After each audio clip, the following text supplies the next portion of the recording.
बच्चों आज हम अपना next chapter structure of atom start करेंगे,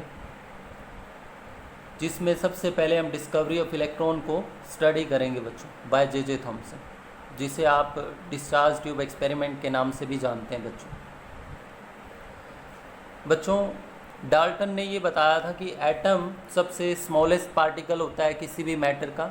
एटम का डिवीज़न पॉसिबल नहीं है, लेकिन माइकल फैराडे के एक्सपेरिमेंट जो इलेक्ट्रिसिटी पर परफॉर्म किए गए थे, उन्होंने ये प्रूव किया कि एटम के अंदर और स्मॉलेस्ट पार्टिकल प्रेजेंट हैं बच्चों।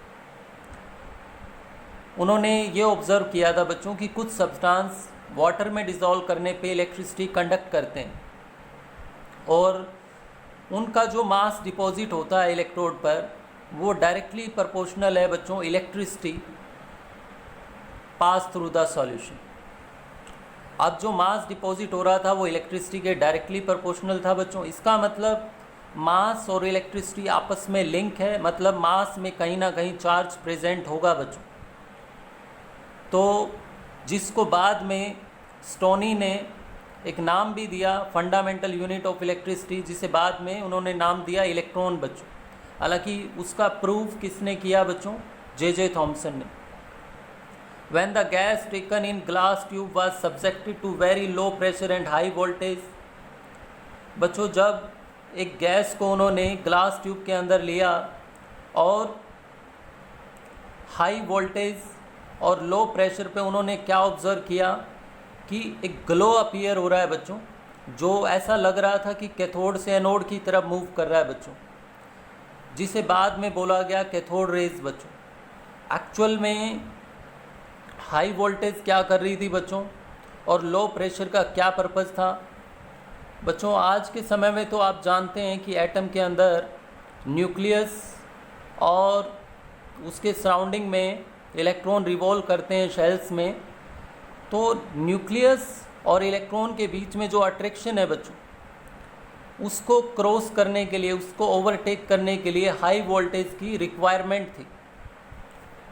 वो हाई वोल्टेज क्या कर रही थी बच्चों? इस इलेक्ट्रॉन को न्यूक्लियस की अट्रैक्शन से फ्री कर रही थी। जैसे मान लीजिए हाइड्रोजन गैस को लिया गया बच्चों, और हाई वोल्टेज ने क्या किया, इसको आयनाइज किया बच्चों, और कैटायन और इलेक्ट्रॉन्स, इन दो चीज़ों की फॉर्मेशन हुई बच्चों। अब ये जो इलेक्ट्रॉन की जो रेज थी ना बच्चों, यही कैथोड रेज थी, और जो कैटायंस बन रहे थे आयनाइजेशन ऑफ गैस से बच्चों, उन्होंने किसका फॉर्मेशन किया? एनोड रेज का बच्चों। किसका फॉर्मेशन किया? Anode rays. और वो जो ग्लो है बच्चों, हाई वोल्टेज पे ही क्यों आ रहा था? क्योंकि वो हाई वोल्टेज ही इलेक्ट्रॉन को न्यूक्लियस की अट्रैक्शन से फ्री कर पा रही थी। क्योंकि आप जानते हैं इलेक्ट्रिकल वर्क डन क्या होता है बच्चों? Charge into potential. Charge into potential जो इलेक्ट्रिकल वर्क डन होता है, तो पोटेंशियल बढ़ाने पर ही ऐसा पॉसिबल हो पा रहा था बच्चों। उसके बाद लो प्रेशर की क्या रिक्वायरमेंट थी? क्योंकि लो प्रेशर के कारण भी ग्लो दिखाई दे रहा था। वो लो प्रेशर क्या कर रहा था बच्चों? लो प्रेशर करने से गैस के मोल कम हो जाते हैं, गैस के पार्टिकल कम हो जाते हैं। तो जो इलेक्ट्रॉन की रेज बन रही थी, उनको कोई ऑब्स्ट्रक्शन, उनको कोई रुकावट नहीं आ रही थी बच्चों। उनकी मूवमेंट में, उनकी रास्ते में कोई हिंड्रेंस नहीं आ रही थी, जिसके कारण वो ग्लो पहुंच पा रहा था एनोड की तरफ बच्चों। अब जैसे यहाँ बोला गया बच्चों कि when the gas taken in glass tube was subjected to very low pressure and high voltage, then current flown through the stream of particle moving the tube from cathode to anode, these stream of particle called as cathode rays। बच्चों शुरुआत में ही नहीं पता चल गया था कि इस ग्लो में पार्टिकल्स हैं।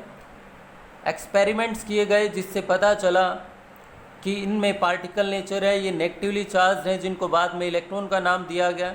अब हम वो प्रॉपर्टीज़ देखते हैं जिससे ये पता चला कि ये पार्टिकल नेचर रखता है ये ग्लो। इसके अंदर, इसके ऊपर नेगेटिव चार्ज है बच्चों। अब हम उन प्रॉपर्टीज़ को पढ़ते हैं। सबसे पहली प्रॉपर्टी थी बच्चों, cathode raise travel in straight line in absence of electrical and magnetic field. बच्चों कैथोड रेज स्ट्रेट लाइन में ट्रैवल करती हैं क्योंकि दे produce a sharp shadow of the object placed in their path ये उनको पेनिट्रेट नहीं कर पाती हैं। Cathode rays are made up of material particles. अब ये कैसे पता चला कि इनमें पार्टिकल नेचर है बच्चों? क्योंकि जब कोई पैडल व्हील इनके रास्ते में लाइट पैडल व्हील को रखा गया तो इट्स स्टार्ट रोटेट, वो रोटेट करना शुरू कर देता है बच्चों। इसका मतलब ये है कि इनमें पार्टिकल नेचर है बच्चों, क्योंकि अगर मैं टॉर्च से ऐसा करूं तो पैडल व्हील जो है वो मूव नहीं करेगा बच्चों, वेव नेचर से मूव नहीं करेगा।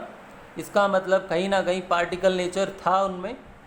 Cathode rays consist of negatively charge particle. अब इसके बारे में कैसे आइडिया लगा बच्चों कि नेगेटिवली चार्ज है वो? क्योंकि जब इलेक्ट्रिक प्लेट लगाई गई बच्चों इनके सराउंडिंग में कैथोड रेज के, पॉजिटिव और नेगेटिव प्लेट लगाने पर हमने ये देखा कि नेगेटिव चार्ज क्यों है इनके ऊपर, क्योंकि they deflected towards positive charge plate. Cathode rays कहाँ डिफ्लेक्ट कर रही थी बच्चों, किस तरफ मुड़ रही थी? पॉजिटिव चार्ज प्लेट की तरफ। इसका मतलब क्या हो सकता था कि इन पे कौन सा चार्ज है? नेगेटिव चार्ज है बच्चों। उसके बाद cathode rays can pass through thin foil of metal like aluminium. ये थिन शीट्स को तो पास कर सकती हैं बच्चों cathode rays. Cathode rays ionise the gas through which they pass. Cathode rays जो इलेक्ट्रॉन की रेज है ये फर्दर जब किसी गैस से पास होंगी बच्चों, उनके भी इलेक्ट्रॉन रिमूव करके उनको क्या कर सकती हैं? आयोनाइज कर सकती हैं।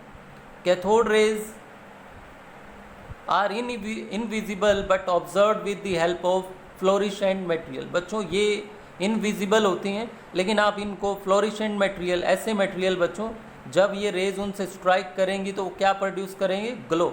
उस ग्लो से आप ऑब्जर्व कर सकते हैं।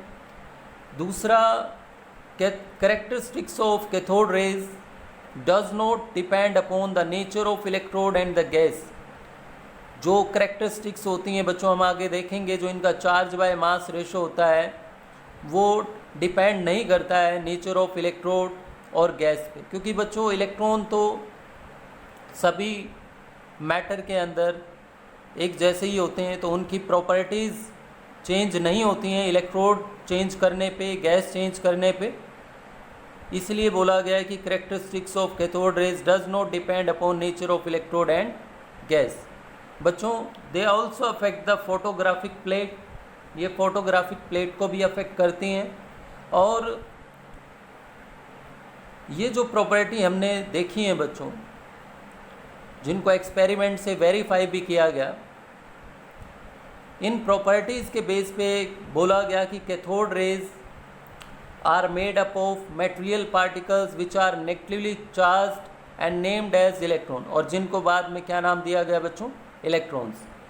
तो आज आपने देखा बच्चों कि ये इलेक्ट्रॉन्स के बारे में, जो इलेक्ट्रॉन की करेक्टरिस्टिक हैं, कैथोड रेज की करेक्टरिस्टिक हैं, और कल हम आगे एनोड रेज के बारे में स्टडी करेंगे, और कैथोड रेज का फर्दर जो E/m रेशो है वो कैसे आया बच्चों, चार्ज क्या था, उसके बारे में भी हम नेक्स्ट लेक्चर में देखेंगे बच्चों। ठीक है, तो आज के लेक्चर में आपको इसका कैथोड रेज की प्रॉपर्टीज़ को अच्छे से स्टडी करना है और इनके नोट्स बनाने हैं बच्चों।